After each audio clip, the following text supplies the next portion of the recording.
Hello everyone, आपका स्वागत है एडवांस की ऑनलाइन क्लासेस में। तो हम क्या करते हैं, 11th क्लास का लेक्चर नंबर 8 है। हमने क्या पढ़ा, डाल्टन थ्योरी को पढ़ा भाई, उसकी ड्रॉबैक्स को पढ़ा, और उसके बाद हमने क्या पढ़ा है, उसकी मॉडर्न डाल्टन एटॉमिक थ्योरी पढ़ी थी। अब हम बात करते हैं किसकी, एवोगैड्रो हाइपोथेसिस की। किसकी भाई, एवोगैड्रो हाइपोथेसिस। किसकी भाई, एवोगैड्रो हाइपोथेसिस।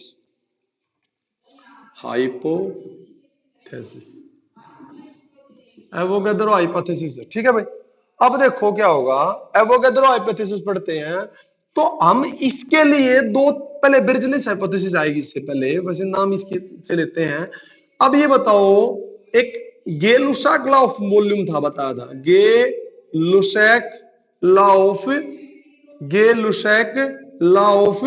वॉल्यूम। बताओ भैया था गे-लुसाक लॉ ऑफ वॉल्यूम। ये कहता है कि जब गैस कंबाइन करेंगी तो वो किसकी टर्म में कंबाइन करेंगे भी, वॉल्यूम की टर्म में। यानी फिर से बताता हूं, गैस कंबाइन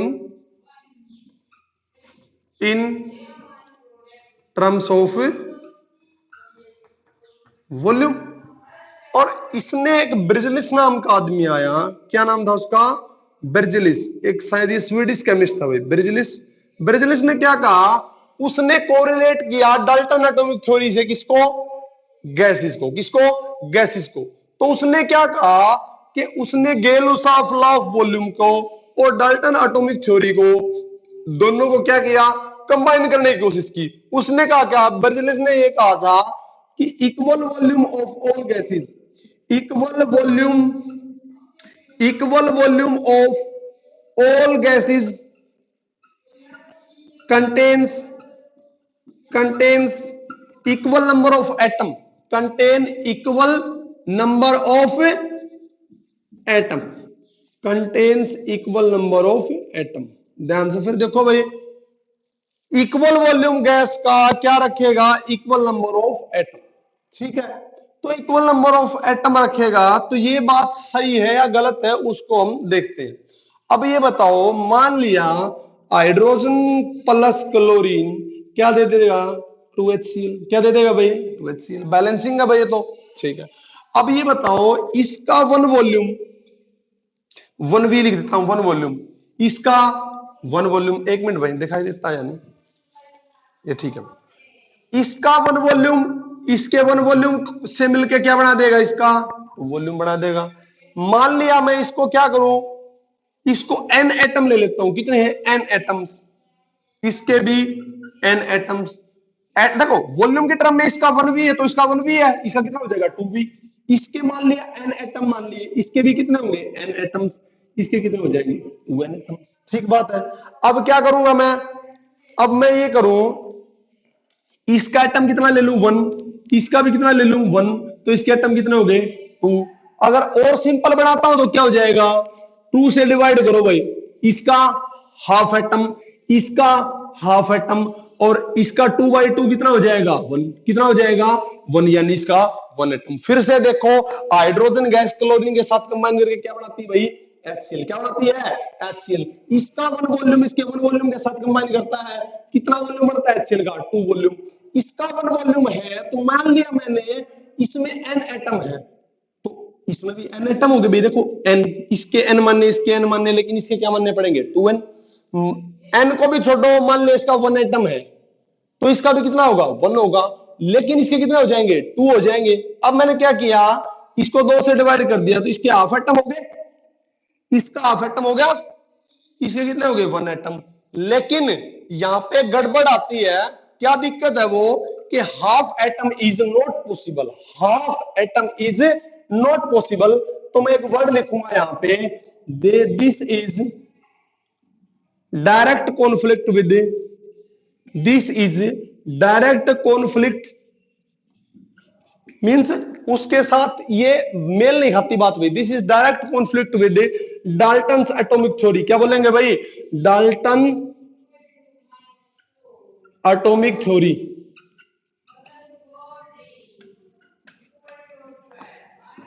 ठीक है भाई, ये डायरेक्ट कॉन्फ्लिक्ट हो गया भाई। क्यों, क्योंकि डाल्टन ने बताया था एटम को ऑफ करना पॉसिबल नहीं है, जो छोटे से छोटी चीज है वो ऑफ नहीं हो सकती। तो इसका मतलब ब्रिजलिस हाइपोथेसिस क्या है, गलत। यानी equal volume of all gases contains equal number of atoms, नहीं भाई ये बात क्या है, गलत है। तो ब्रिजलिस के गलत होने के बाद कौन आया, वो आया अवोगाद्रो। कौन आया भाई, एवोगाद्रो। तो इसको एक बार ध्यान से देखिए, करिए बार बार वीडियो को देखिए। फिर से कहता हूं, गैसेस गेलुसाक लॉ ऑफ वॉल्यूम और डाल्टन एटॉमिक थ्योरी को क्या किया गया, कोरिलेट। क्या किया गया भाई, कोरिलेट। यानी ब्रिजलिस आया स्वीडिश केमिस्ट, उसने बोला कि equal number equal volume of all gases contains equal number of atom. लेकिन ऐसा पॉसिबल नहीं है, क्यों, क्योंकि वन वॉल्यूम टू वॉल्यूम लिया, तो मैंने क्या किया, इसमें एन एटम, इसमें एन एटम, इसमें टू एन एटम, इसको एन को भी छोड़ो, इसमें वन एटम, इसमें वन एटम, इसमें टू एटम।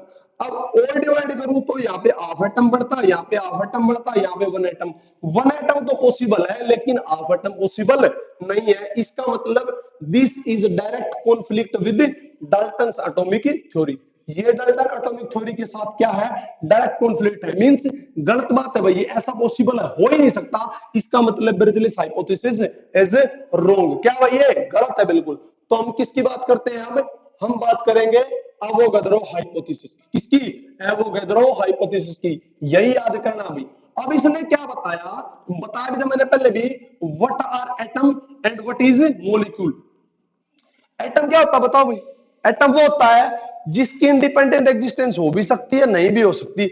लेकिन एक मॉलिक्यूल वो चीज होती है जिसकी हमेशा क्या होती है, इंडिपेंडेंट एग्जिस्टेंस। और मॉलिक्यूल के दो पार्ट बताए थे, मॉलिक्यूल क्या क्या होते हैं, molecule of element and molecule of compound. उस बात में नहीं हम जाएंगे, हम एक ही बात करेंगे कि जैसे hydrogen plus chlorine give rise to 2H। इस बात के साथ सभी मानते हैं भाई ये बात है, बैलेंसिंग है, ठीक। Cl2 अभी ध्यान रखें। अब ये बताओ, मैं इसका वन वॉल्यूम लेता हूं तो इसका भी कितना वॉल्यूम होगा, वन। इसका कितना हो गया, टू वॉल्यूम। बोलो भाई, इसका वन वॉल्यूम है, इसका वन वॉल्यूम, इसका कितना होगा, टू वॉल्यूम। अब मैं ये कहता हूं एटम की जगह मॉलिक्यूल लेता हूं, बोलो भाई, एन मॉलिक्यूल। क्या हो जाएगा, एन मॉलिक्यूल। तो इस जी हाइड्रोजन के एन मॉलिक्यूल है, क्लोरीन के भी कितने होंगे, एन। HCl के कितने होंगे, 2n। अब क्या करूं, इसका n की जगह में n से डिवाइड कर देता हूं। n से डिवाइड करो, कितना होगा, n से डिवाइड करूंगा तो कितना हो जाएगा, वन मॉलिक्यूल। इसमें भी n मॉलिक्यूल थे, n से डिवाइड करिए, कितने हो गए, वन मॉलिक्यूल। इसको भी n से डिवाइड करूंगा तो कितने हो जाएंगे, टू मॉलिक्यूल। ठीक बात है। अब क्या करूं, देखो वही बात। अब मैं दो से डिवाइड करता हूं, हाफ मॉलिक्यूल, ये हाफ मॉलिक्यूल, ये 2/2 कितना हो गया मॉलिक्यूल, ये वन मॉलिक्यूल। लेकिन ये गलत बात नहीं है, सही बात है, half molecule is possible, half molecule is possible. तो एवोगाद्रो हाइपोथेसिस याद कर लीजिए, ये कहता है equal volume of all gases contains equal number of molecules. Equal volume of all gas contains equal volume of all gases contains equal number of molecules, contains equal number of molecules, contains equal number of molecules। फिर से थोड़ा सा recap करता हूं भाई। काम की बात यही है कि हमने क्या पढ़ा था शुरू में, मैंने बताया था कि Gay Lussac law of volume. Gay Lussac law of volume ये कहता है कि जब गैसेज रिएक्ट करेंगी तो वो वॉल्यूम की टर्म में रिएक्ट करेंगी। किसकी टर्म में रिएक्ट करेंगी, वॉल्यूम की टर्म में रिएक्ट करेंगी। बात बिल्कुल सही है भाई, रिएक्ट करेंगे वॉल्यूम की टर्म में। फिर डाल्टन एटॉमिक थ्योरी एटम्स की बात करता है। हमने क्या किया था, कोरिलेट करने की कोशिश की थी, किसको, डाल्टन एटॉमिक थ्योरी को, और किसको, गेलुसाक लॉ ऑफ वॉल्यूम को। तो वो बात नहीं बढ़ पाई क्योंकि हाफ एटम पॉसिबल नहीं था। फिर हमने क्या किया, एक भाई साहब आए जिसका नाम था अवोगाद्रो। अवोगाद्रो ने एक हाइपोथेसिस दी। उसने क्या कहा अवोगाद्रो ने, कि equal volume of all gases contains equal number of molecules, जो कि इस बात से प्रूव हो चुका है। वन वॉल्यूम लिया, टू वॉल्यूम लिया। अब एक बात बताओ, इसमें मान लिया एन मॉलिक्यूल है, इसमें एन है तो इसमें भी एन होंगे, क्योंकि इसका जो ये वन है, इसके सामने भी तो क्या वन है, स्टोइकोमेट्री। ठीक है। अब देखो इसके ये कितने हो गए 2n मॉलिक्यूल्स।